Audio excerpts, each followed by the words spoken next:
Hey, family, welcome to the Jamal Bryant Let's Be Clear podcast. All of the shades of gray are about to be lifted around a taboo that has so many dark clouds in the Black community. It's about mental health, mental wellness, and mental wholeness.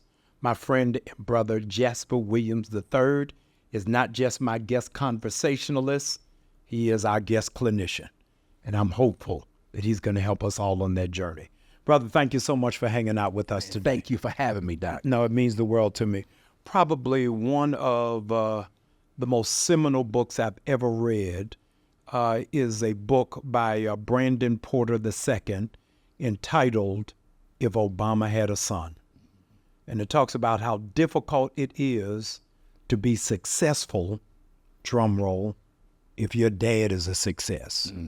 And what that means in the impact. And a lot of people don't understand that small fraternity of people who have to fight through a shadow to find their own light. Your father's a living legend, literally, in the world of the Black church.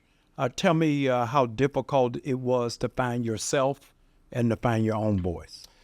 Sir, my biggest proponent and advocate for me finding myself was my dad. Wow. I remember walking through the conventions, National Baptist Convention, and talking about that legendary side, man, from the airport, people would stop Dad all along the way.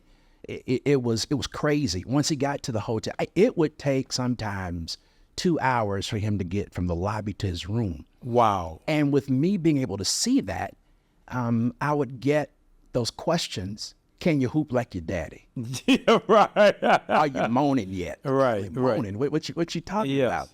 And so that was, I didn't know it, but that was a stress and a pressure that I didn't even realize was contributing to a warped identity. But where Dad was unwarping it, if there is such a word, was helping me be comfortable in my own skin and would tell me stuff like, you ain't got to hoop. And then I remember it got one time where he said, you doing it, son. You doing it, son. You doing it, son. Right. But keep in mind now, he was the son of a popular preacher. Yeah. My granddad was something else. And so that was a challenge. But to have a father's support behind that, it was a burden. He was the blessing. Oh, wow. Yeah. I like how that's put. A lot of people, when they get into celebrity status in whatever field, an athlete, entertainer, a political figure, or even a preacher, people see them not even as human. And I want you to walk through what that meant of the rise of success, but having to fight through your father's battles. I try to get into your mind when people had all kinds of opinions after the Aretha Franklin funeral. How do you go from son to protector? Right. Exactly. Tell me what that means, because he's lived a very public life your entire life. That's right. Yeah. That's right. One of the things that's different in these days is social media. I was telling somebody recently, it's how fast you can grab the content and how fast you can distribute it. And so what's happening now, what's going on, is no different. It is no different. It's just happening more quickly. I remember after the funeral was over, we get on the plane and we're heading back, and I get an alert, and I won't tell you who the podcaster was. Yes. But they're having this discussion. This should be talked about at the family table, at the kitchen table. But here's the thing that's interesting. It took however many years until what Dad said then, people were saying and are saying the same thing now. And so me being protective of him was from a distance because I wasn't at Salem. I mean, our church was 14, 15 years old. Yeah. And so even being protective of him to the point to where I remember I let church out early one Sunday and drove to Salem because of an interview that was happening. But now that's one side of it. The other side is what I think was the gas on what was already there. Yeah. And that is, I had to grow up without dad home. I had to grow up with an absent father. My parents divorced when I was 12, 13 or so. Dad has always provided. I never had to worry about, some of the stuff that people worried about, from private school education to college. I always tell people I went to school on dollar ships, not scholarships. Right. But it came at a price. And the price was Dad wasn't home. It wasn't until I graduated from seminary and came back home did I have him. Now, he'd always let me travel with him in the summer. But what I'm saying is that there's a price you pay mentally. Here's the thing. The identity of a person that is dealing with mental illness is shattered. And when you don't know who you are, you always are finding out and trying to figure out who you are. Yeah. And that can be maddening on the inside of your head. Who am I? Because the father's the one that's supposed to give the identity. And not that Dad was withholding everything.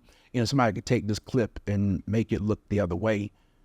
Not that Dad was withholding anything. He was doing it to afford us the life and the lifestyle that we had. But it was costing me a price I didn't know that I was going to have to pay until I was a grown man. Wow. And life was starting not to work. Yeah. You did something that really put the black church on its head, because nobody deals with nepotism in Christendom. And it is what I call black privilege. Is people believe because it was theirs, it is mine. You took an Abrahamic route. I said, I could take this church, but God gave you another direction to do it. So you left the celebrated, famed sacred space of Salem and started the church. How difficult was it to hear this? Leave legacy to follow destiny. One of the things I said when I was leaving, there was this 1 year video anniversary, and the opening of it. I said 1 year. I'm talking about a year for the church. We started in 2006, so this would have been January 2007 when we put this video out, and it starts off in the beginning, leaving a kingdom with the lowercase k, to follow the king. Wow. The thing is funny that you bring up about an Abrahamic decision. It's going and not knowing. Yeah. And the journey, no matter where we are, mental health, mental illness or not, it has to be fortified with a relationship with God. Yeah. And too often, I believe that the black church hasn't helped fortify that relationship. Not that it's not there, but being deliberate about it. And so you can't be halfway obedient. Yeah. And that's what my call was about. It's either I stay with my father and let the future play out like it was supposed to, or I trust God. And Jay, that had to have been, that was the hardest decision I ever had to make, because my dad and I were best friends. Wow. And so now for me to leave my best friend and for his best friend to leave him, it was a tearing that happened that we both had to heal through. Yeah. But God has been faithful. God has been good. Yeah. Better than we've been ourselves. Man, amazing. My parents have been married 54 years. Wow. 54 years come July. Man. And they've written books on sacred space of marriages. They have counseled hundreds of pastors and their spouses in marriage. And I only have one sister. We are 2 siblings, and both of us are divorced. I am amazed on the flip side, your parents are divorced, and you and your brother are married. And maintaining it in a high, public, healthy space. And I want you to really talk through finding a pattern for marriage without the immediate example of marriage. Because a lot of people in our community use as an excuse, I can't do it because I didn't see it. So marriage is one of the hardest thing, if not the hardest thing that you can do, but it is the best thing that you can do. Now, interestingly enough, Elise and I have been married 26 years. Wow. We got 2 kids. Our daughter will be 25 in October. Our son is 20, a rising junior in college. I am amazed at how whole our children are, having not had a template. But watch this. The template I didn't have came from pain I had. Wow. All right, so let me explain to you. Yeah. Dad wasn't a dad that would come and pick you up from school. Matter I can think he came one time on his motorcycle. Oh, my Lord. To get me. The way I heard him, there was a street that led up to the little covered shelter, and I hear this, yeah. He's on his motorcycle. No way with possible. the volume turned up. I'm like, I know that voice. Oh, yeah. I know that voice. But what I mean when I say my being amazed at my kids, what I didn't get, I gave them. So I remember when we started the church, we lived Southwest Atlanta. We were doing 1,000, 1,200 miles a week because we had moved our daughter north by faith. Yeah. I remember grabbing her, I don't know how many times, by the ankles and praying for her. I took great joy taking my son to get his hair cut. And for him to end the day and say, I enjoyed hanging out with you, Bubs. That's what he calls me. Yeah. But my marriage, first, I have the most amazing wife in the whole wide world.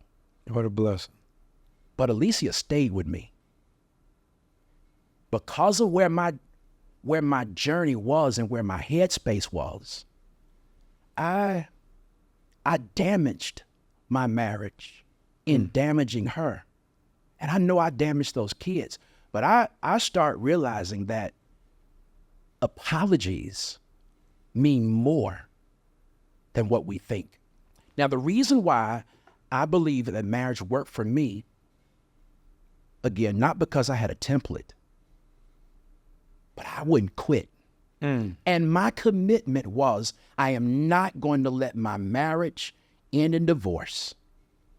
And I'm not going to let my kids be raised in a broken home. And my wife's commitment was the same, which made it easier to fight through it. But my maturity, even though it was at a price, there's 7 different emotional stages that a child has to mature to be an adult. And me becoming the head of the house when my parents divorced, or even while Dad was on the road, caused that phase to be warped. I'm the one walking around the house at night when something goes bump. I'm the one checking on my mom, making sure my brother's okay, in many regards being a surrogate father for him. And that maturity translated over into marriage. And because it did, I was able to stick to the promise of the covenant and not give up. Yeah. Again, God's grace.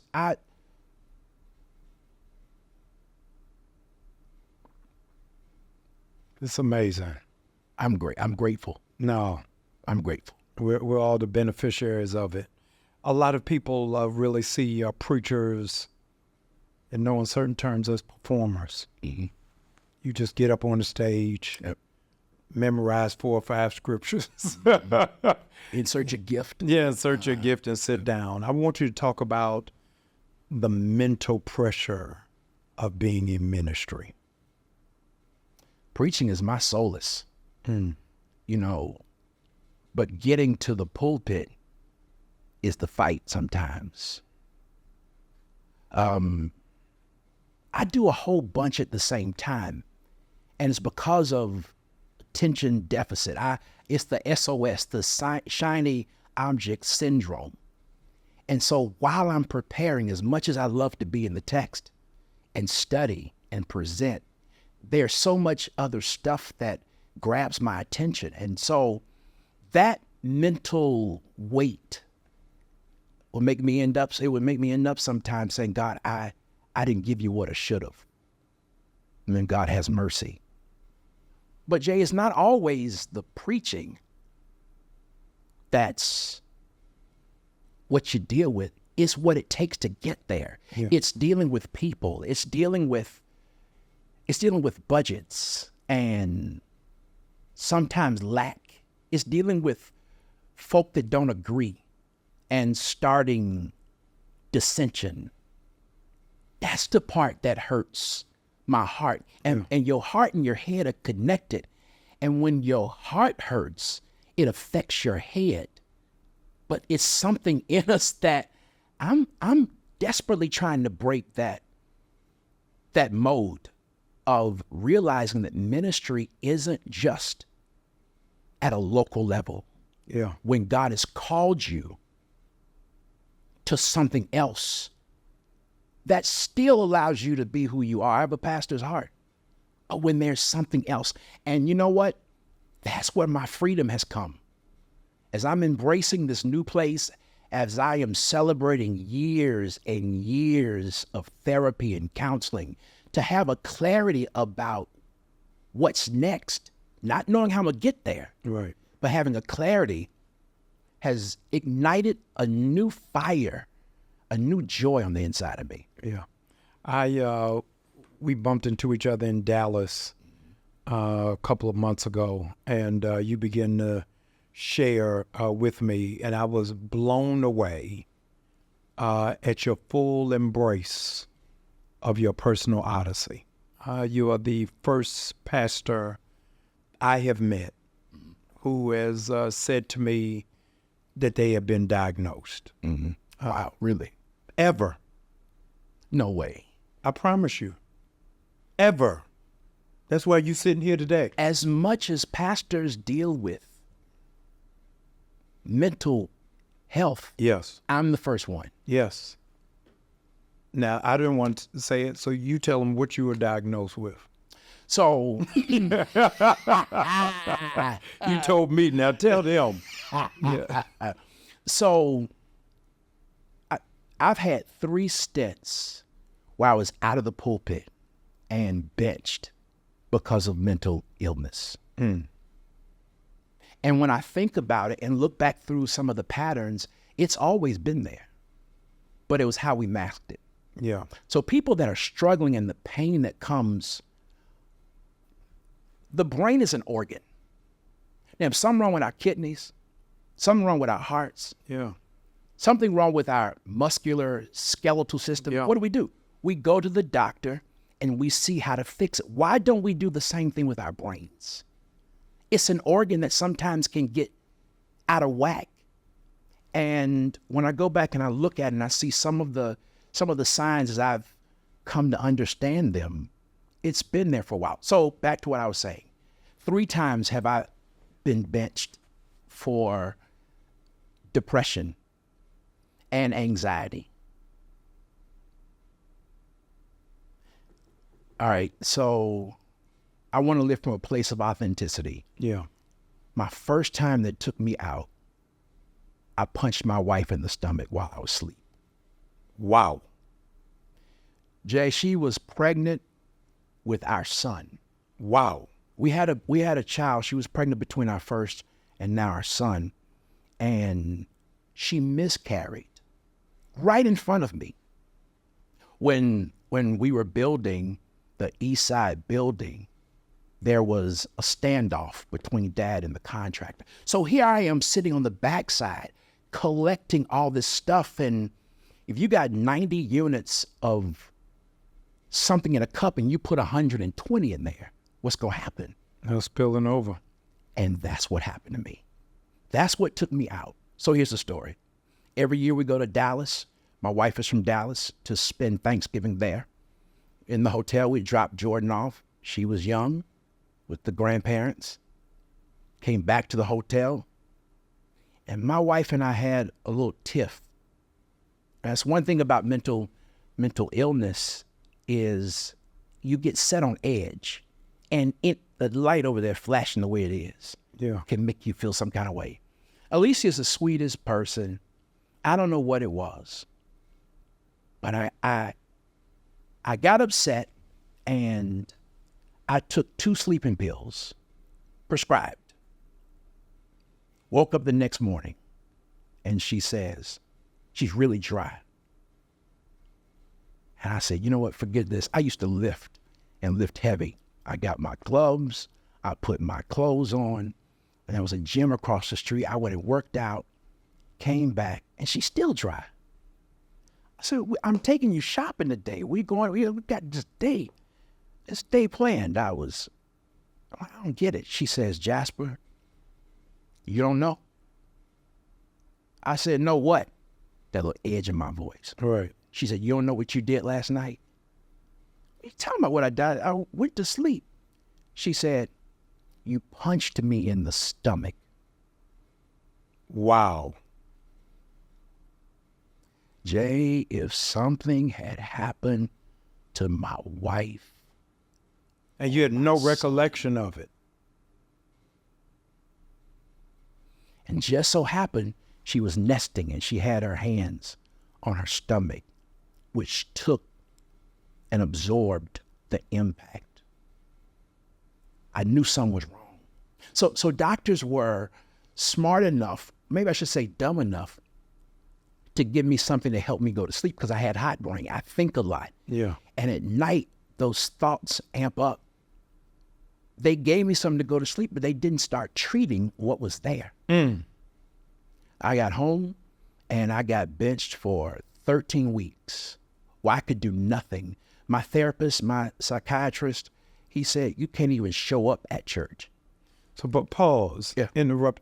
You've gone from your church for a quarter, really? This was at Salem. So I was still at Salem. Okay.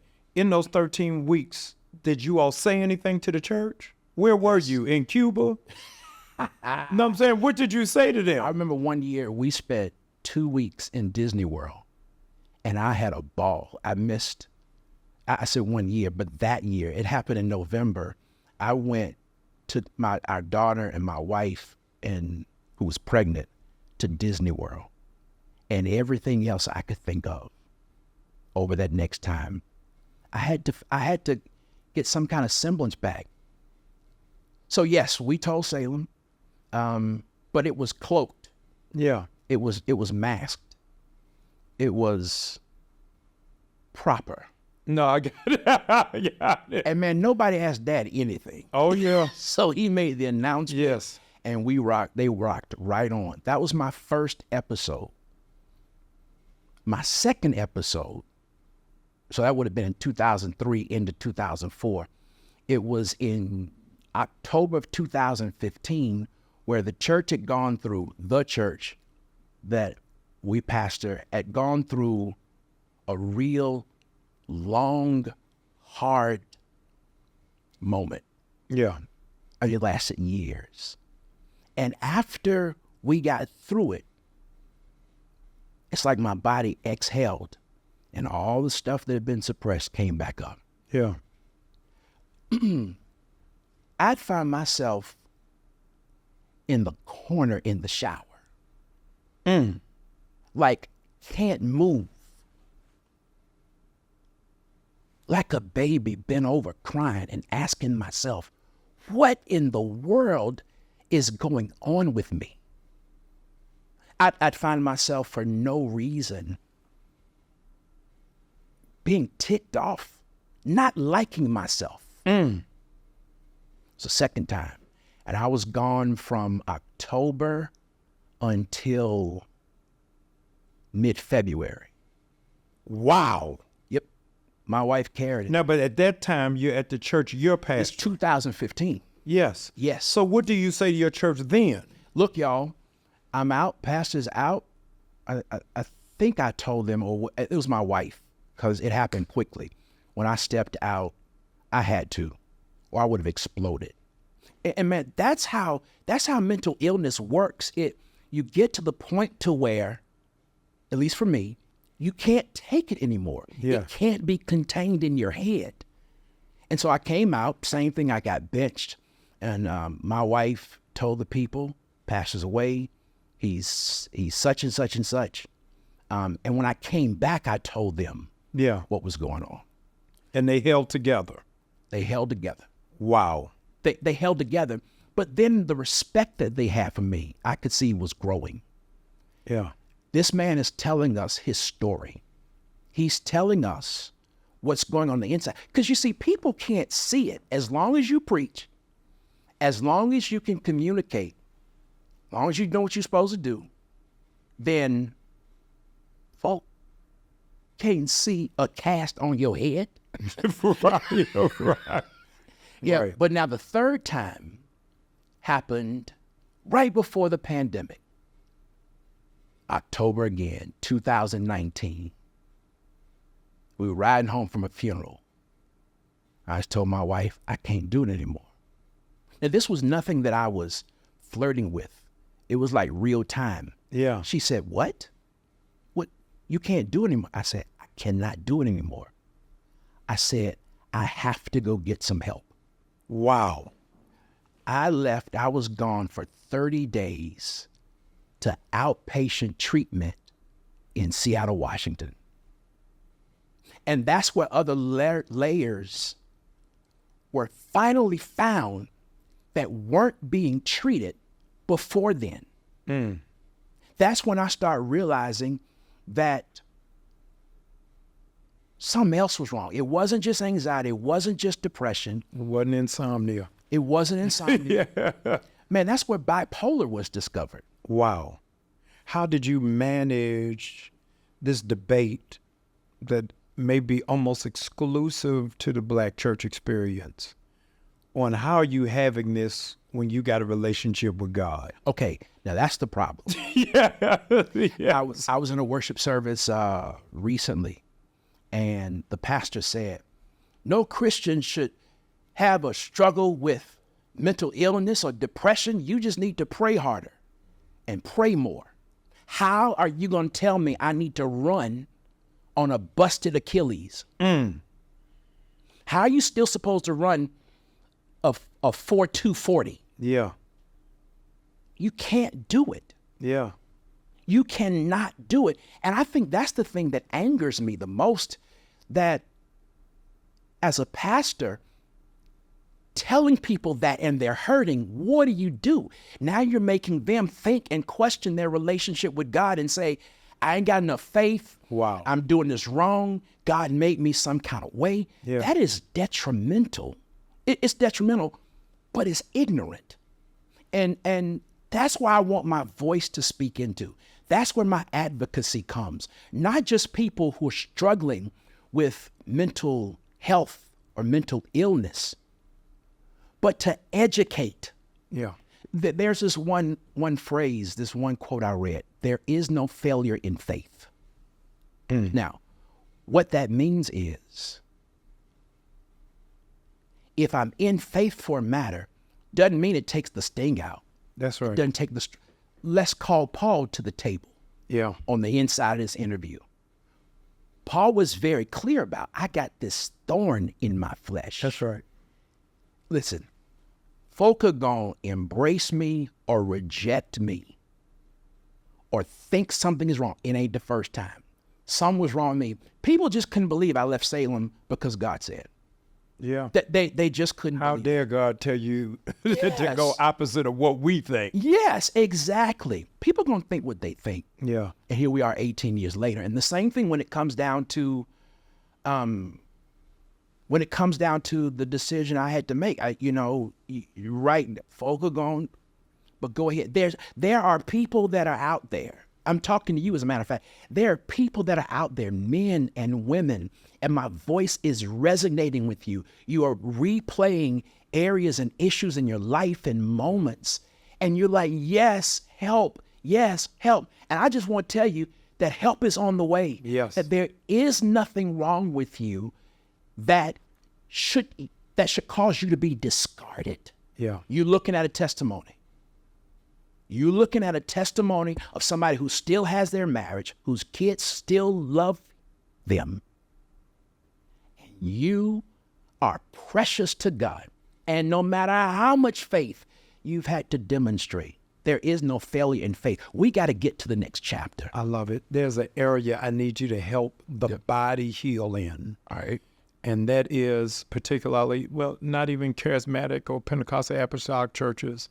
My whole life experience is Black church, so that's the only vantage point I can speak from.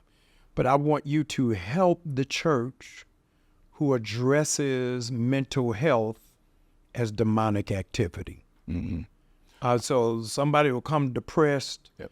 or stigmatized with whatever. We immediately go to a flask of oil and call for the intercessors, and we're going to throw sheets on them. Is it for you? Is mental illness spiritual warfare? Yes. Unequivocally, yes. It starts with the curse that the earth is under, thanks to Adam and Eve. Wow. So from that point on, something is going on. So yes, It is. There's a new flavor niche of deliverance that is coming up, specifically talking about being delivered from the demonic in your brain. So technology allows for you to put these EKGs on, and you can literally see manifestations of the demonic in somebody's brain. Wow. Literally. Wow. So what do you do with that? Do you take a pill for that? That ain't the way to deal with it. No. You deal with spiritual stuff with spiritual tactics. Yeah. And I curse what I can curse. I rebuke what I can rebuke. Lay hands on me. Put the oil on me. And we see it happen on Sundays.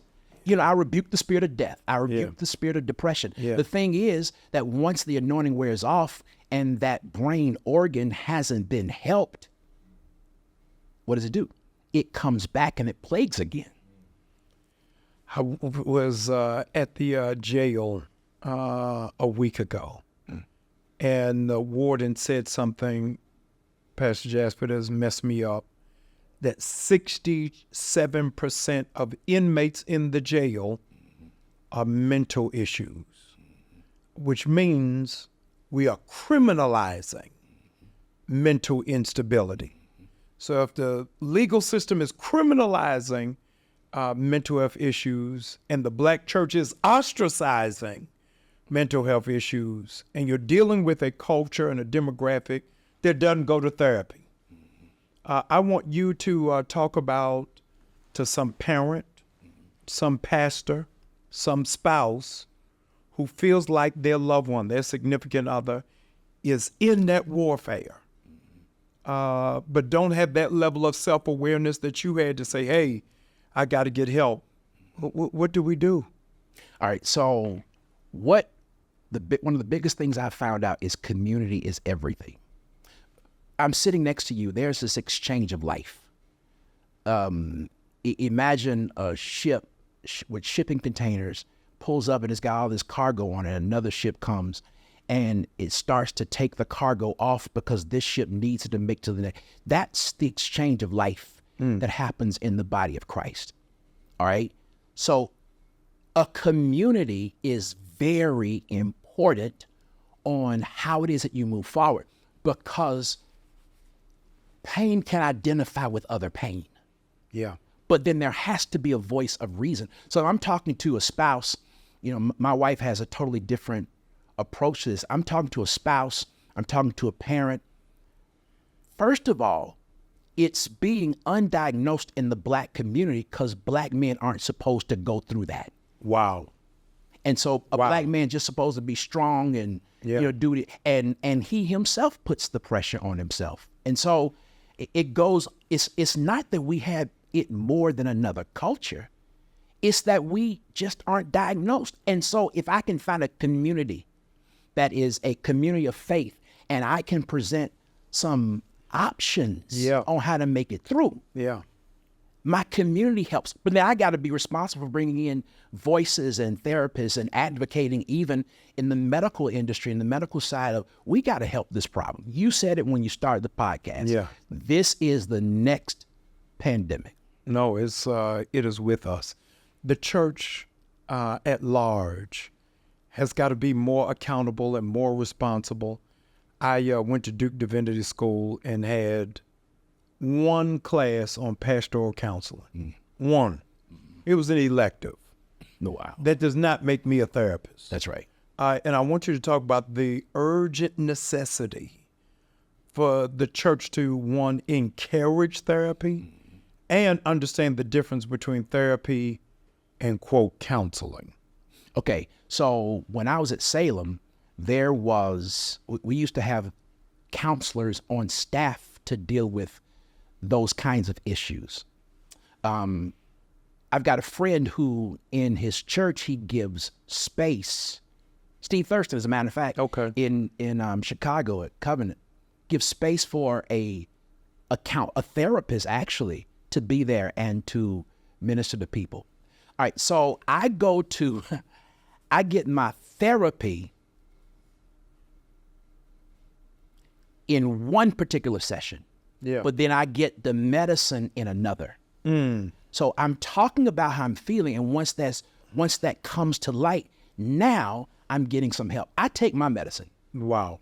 I'm gonna take that little white pills, I'm going to take that because the chemistry of the brain is off. So I'm supposed to walk around here being imbalanced. Can you feel the difference when you don't? Oh, yes. You can. And people around me as well. Wow. I'm gonna give you one situation. We're supposed to have been evangelizing at the church. This is 4 or 5 years or so ago. And because I was undiagnosed, I got mad when people start telling me that they weren't coming.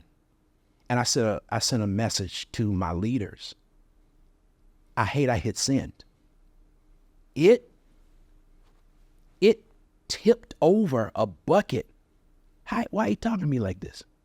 Wow. Who he think he is? Wow. Don't you know we giving of our time? But Jay, the problem is I didn't even know that the letter had the tone on it. When I went back and read it after I had settled down. Yeah, like, you were tone deaf in the moment. And you know what I did? I went back and apologized, but the damage had already been done. So yes, I can tell there's an awareness that I have after hours and hours of hundreds of thousands of hours of counseling and therapy that I can tell, nah, bruh, you ain't feeling right. And what exacerbates it is stress. Yeah. I can't believe I made it through the pandemic. I had just come back from treatment, first Sunday in February. The pandemic started mid-March. Yeah. And I'm having to deal with Thank God you all made it. pastors. Right. Yeah. Right. But it was them little white pills that did it. What is the reality of being a pastor with bipolar disorder? Man, that's a good question. What is the reality beyond this thing ain't gonna get me? I moved from, I updated my Facebook profile and I said, I'm done surviving. I'm thriving. Even with mental health issues, you can still thrive. Yeah. But you got to do your part. It's about eating. It's about reducing and dealing with your stress. Yeah. It's about your therapy. It's about you taking your medicine. It's about when I start feeling that thing come on me, I got to move. My therapist, when I want to sit down, I got to go do something, moving your body. So the reality is not everybody has to deal with life the way that I do, but I can still deal with life. That's where your theology comes in. Yeah. Your theology comes in that God is with me even through this. I believe that's why I am where I am now. I had to go through that to be a voice. Yes. To be a voice of hope and reckoning and an advocate. One of the hardest crossroads I've ever come to in a Christian journey and as a man was about 7 years ago. I hit Pastor a brick wall because I was depressed and successful. And most people don't see the two working in alignment. That's right. People associate depression with failure. My church was growing. I had police outside directing traffic, 3 services on Sunday, but I knew I'd come to the end. And I was depressed because I didn't have a model. Wow. Of how do you leave what you started. And I had a self-imposed life sentence to say I got to be here forever. And the Lord circumnavigated the circumstance of my life. I ended up here in Atlanta, which really breathed life into me. Tell me how you got to that critical epiphany. It's time for me to shut down, move out of this building, do something different, reimagine what ministry looks like. Tell me how you got to that. So, first of all, let me go back to you. I saw this one clip of you, and you start talking about, and you were in that gear, and you start saying God is going to give it back to you. You were talking about depression, and I forget whatever else came in front of that. You said God told me He's going to change your mind. Yeah. The thing about that is what wires together. What fires together, wires together. So one of the roots of, maybe I should say, one of the panaceas of mental health is retraining how you think.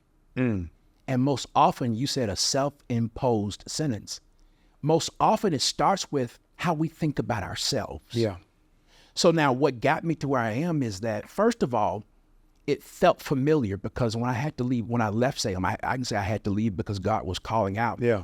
When I left, it felt familiar. I got to trust God. And that's the same thing it felt like this time. Yeah. But people don't understand. Yeah. Wasn't nothing wrong. You know, there was no scandal. There was nothing that was wrong. But because I knew what it felt like, I knew I couldn't stay where I was, or that would have made me go crazy. Yeah. And it's not that we stopped our Sunday mornings, but we believe that God is assembling and taking our voices, me and my wife's both, further. He's going to do it. Yeah. I am the better because of your bleeding. Oh, my. Yeah. you did not leave a oil spill in aisle 9. But I'm telling you, your transparency is transformative. Wow. And I think that you moved into something. A couple of weeks ago, sitting in the chair you're in now was Cornel West. I remember. And Cornel West said something when we got off the air. He said, I don't understand your generation. He said, your generation has a brand, and my generation had a cause. And I thank Jasper Williams III. You have stepped into a cause. Wow. That is so necessary for ministry, for Black men, and even for marriages. Yes. Thank you so very much. This is... Thank you. This has been a sobering, healing, and I pray helpful conversation. Let me say to you as a pastor that I want you to make sure that you are in a healthy, nurturing spiritual place. But as your friend, let me say to you, please seek out professional help of those who can walk you through it, not just your grandmama giving you a hug and you eating Haagen-Dazs ice cream, but get the help that's needed and necessary. And know that there is redemption and transformation available for all of you. Thank you for staying tuned in to Jamal Bryant. Let's be clear.